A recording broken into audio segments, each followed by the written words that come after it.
Guys, welcome to my vlog. Magluluto tayo ng pansit bihon. Ayan. Nanonood na kasi ako sa aking wall, guys, sa Facebook. Nung nanonood ako, guys, nakita ko na naman na may nagluluto ng pansit. Nainggit na naman si Maudran nyo. So, ayan, magluto tayong meriendang pansit. So, ayan, tama, mayroon akong natira dyan na chokes to go na manok sa ref. Ilagay ko, ayan, hinimay natin yan.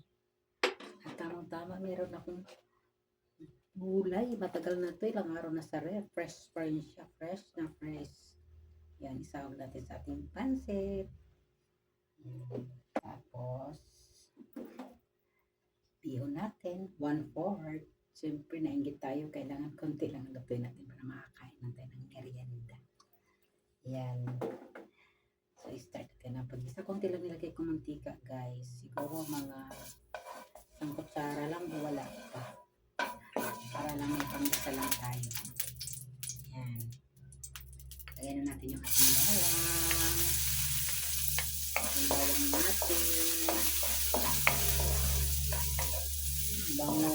Bawang palang ulam na. Mabango. Mabango.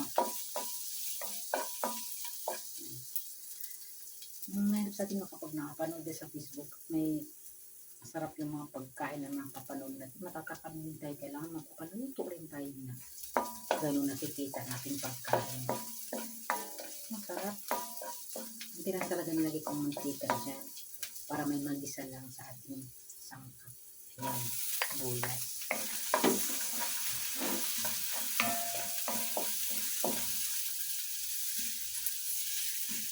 Masarap ang ating merienda ngayon. Siyempre, sabay na natin yung ating manok para ay mainit naman siya. Meron pa pala tayong inahimay. Oh. Buo pa rin siya. Ayan.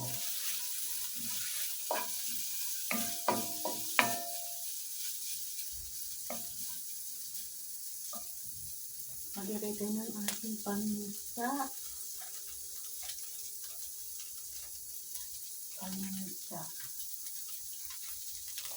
Durugin na lang natin siya.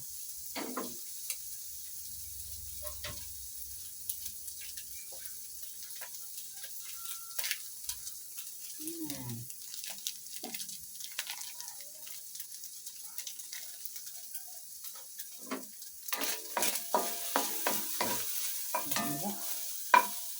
Bango. Then maglalagay na tayo ng ating toyo. Ayan.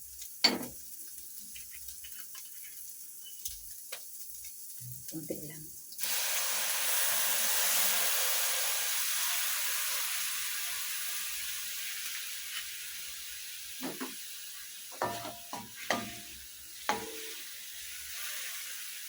Ito ilagay na natin yung ating gulay.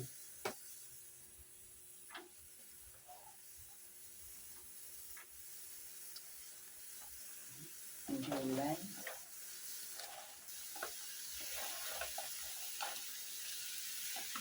Fresh pa siya, guys. 1 week na sa ating ref. Fresh. Basta bumili kayo ng gulay, naka-slice na pero hindi binabasa sa tubig. Para ay kahit nasalib siya ng ref na matagal siya, hindi siya masisira gawa na hindi naman siya nababasa sa tubig. Yan. Para may merinda na tayo.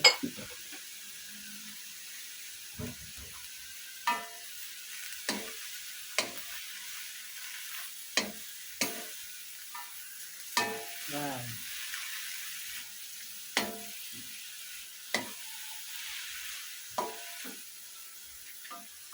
Naglagay tayo ng kaunting asin.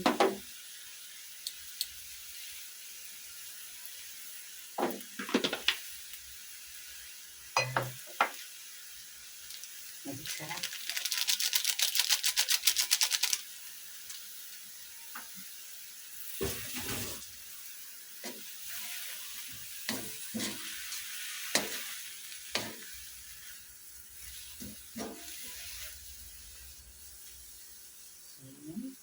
Pwede na yan siya. ilagay natin dito at magpakulot tayo ng tubig para sa ating pansit.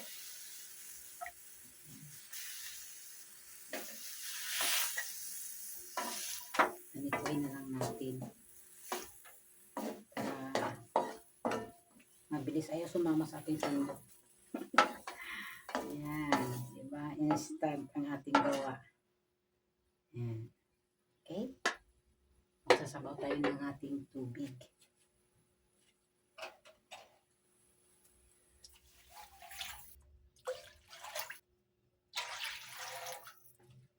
Apat na baso. Tapan natin siya para kumulo. Ayan. So, ayan. Malapit na siyang kumulo. Ayan, kumukulo na siya, guys. Lagyan na natin yung ating Knorr chicken cubes. Ayan.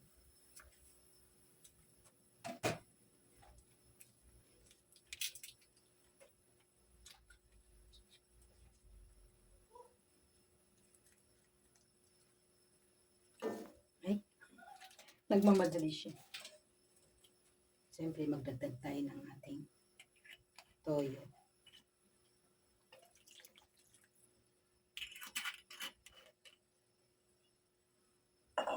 Kaunting patis.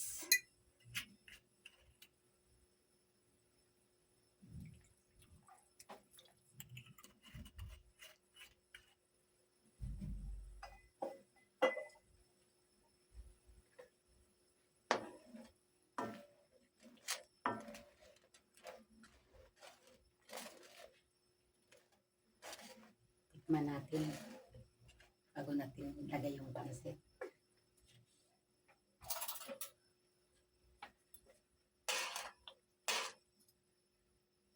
Siyempre, maglalagay pa tayo ng ating sahog. Gulay.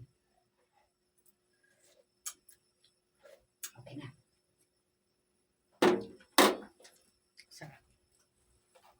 Sarap talaga yung may cubes, no? Chicken cubes. Ayan. Lagyan na natin yung ating bihon. 1/4 kilo. Super cute to, guys.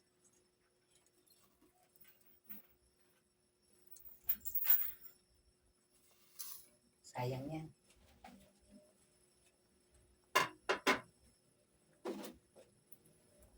Pag ako ang nagluto ng bihon, guys, sininaan ko yung apoy para hindi maano yung pagkakaalsa ng ating bihon. Hindi malabsa.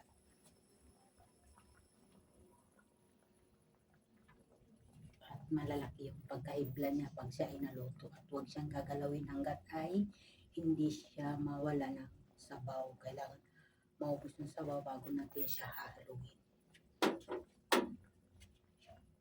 Siyempre, takpan natin. Ayan.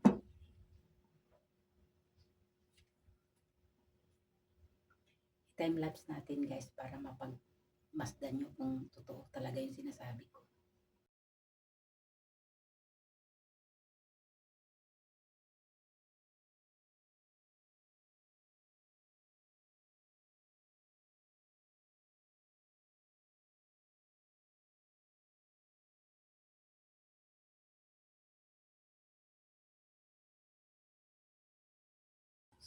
So, ayan, guys. Tingnan nyo. Diba? Hindi siya malabsa. Tamang-tama lang yung ating pansit. Oh, sarap. So, ilagay na natin yung ating gulay. Yan.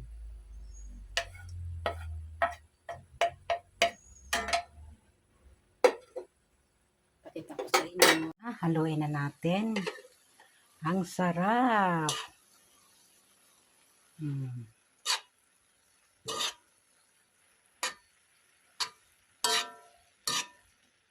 Kasi marami na, guys, oh. 1/4.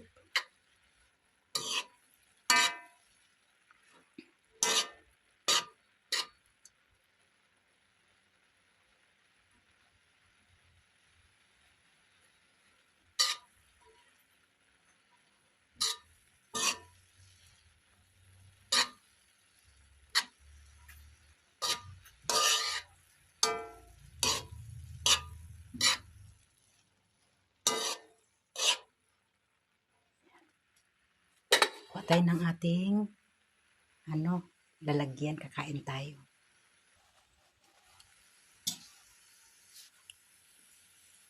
Itong gamitin natin para ma-mix natin ng gusto yung ating niluto. So, patayin na natin yung apoy. Mahina lang yung apoy niyan guys, parang in-in lang siya. Yan. Sakto lang yung ating sinabaw na 4 na basong tubig.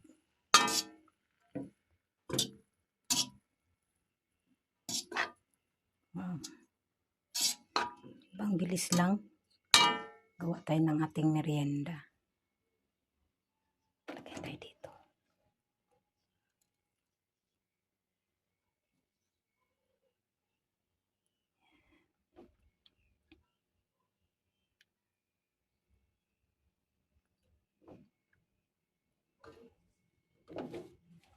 Guys, kuha tayo ng tinidor pala natin.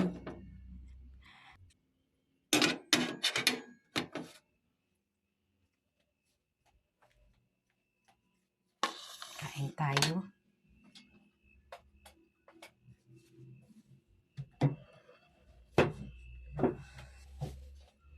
Lagay ko kayo sa tapat para makita nyo kung yung subo ko, kakain tayo. Ayan. Meron tayong buns. Ayan. Kuha lang tayo ng isa dyan.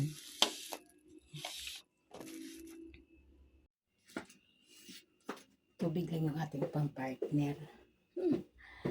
Parang kain tayo.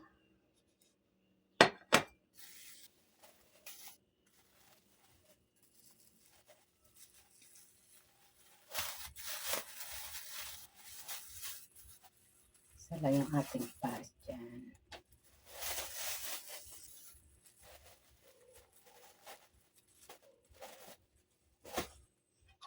Kain tayo.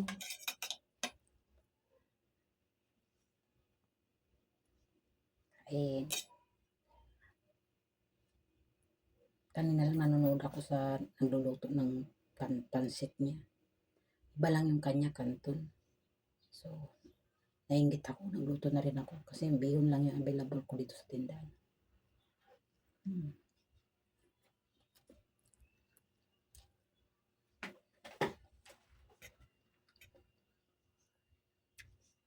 Tama-tama lang yung timpla natin.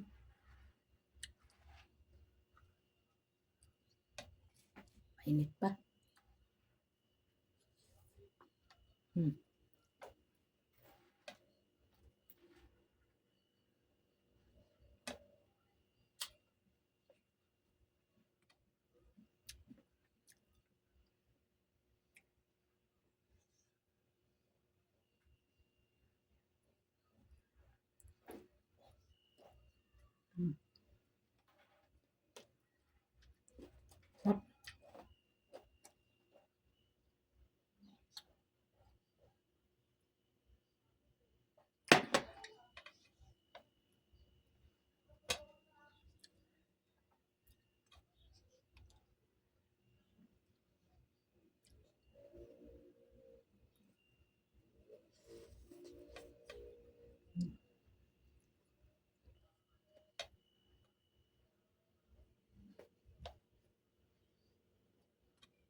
Sarap.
Nag-crave talaga ako ng pansit, guys.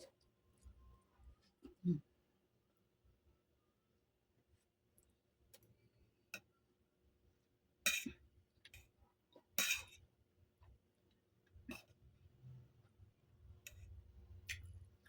Kakain wala si daddy. Kaya kakain ako ng marami, wala nang katingin.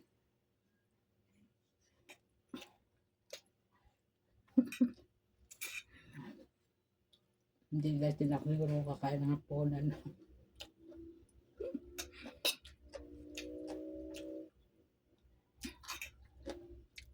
Kaya, kunti lang nilagay kong mantika eh. Kunti lang naman yung pansit. Kasi tinapay lang naman.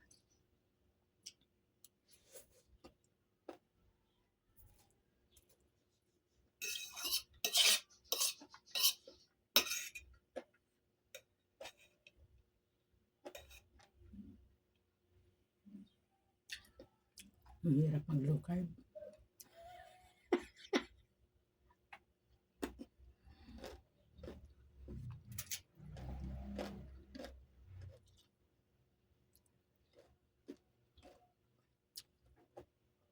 Tulog si daddy. Kaya hindi ako sasabay sa kanya para hindi ako mabantayan kumain.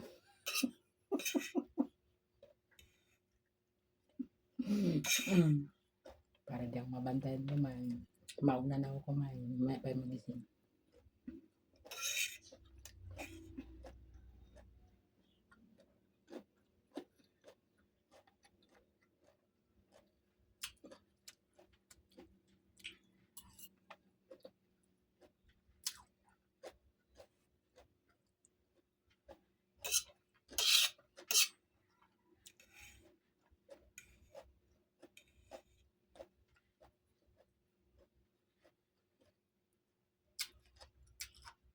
Okay lang ito, wag lang yung kanin. Saka minsan lang naman ako magtinapay.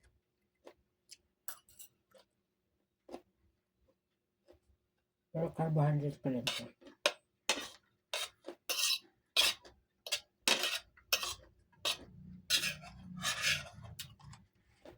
Sarap. Ikaw, magpasit ka na rin. Kain tayo.